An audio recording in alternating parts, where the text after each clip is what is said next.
Avengers டூம்ஸ்டே ட்ரெய்லரில் நீங்கள் எல்லாரும் டூம் இந்த டைலாகை சொல்லி கேட்டிருப்பீங்க. All of you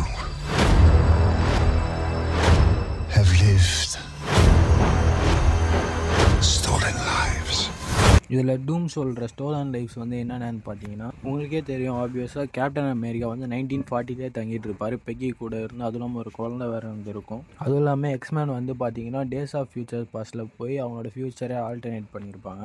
அப்புறம் நம்ம தலைவன் டோனி போட்ட ரிவர்சல் ஸ்னாப், அப்புறம் நம்ம தலைவி வாண்டா எல்லாம் டார்க் கோட் காப்பீஸும் அழிச்சது எல்லா டைம் லைன்லேயும். அப்புறம் பீட்டரும் டாக்டர் ஸ்ட்ரேஞ்சும் சேர்ந்து ஒரு கலவரத்தையே உருவாக்கி வச்சுருப்பாங்க.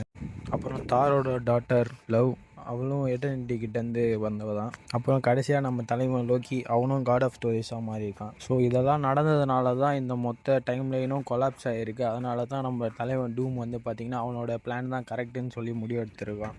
வெயிட் பண்ணி பார்ப்போம் என்ன தான் நடக்குது. நீங்கள் என்ன நினைக்கிறீங்க? கமெண்ட்டில் சொல்லிட்டு போங்க.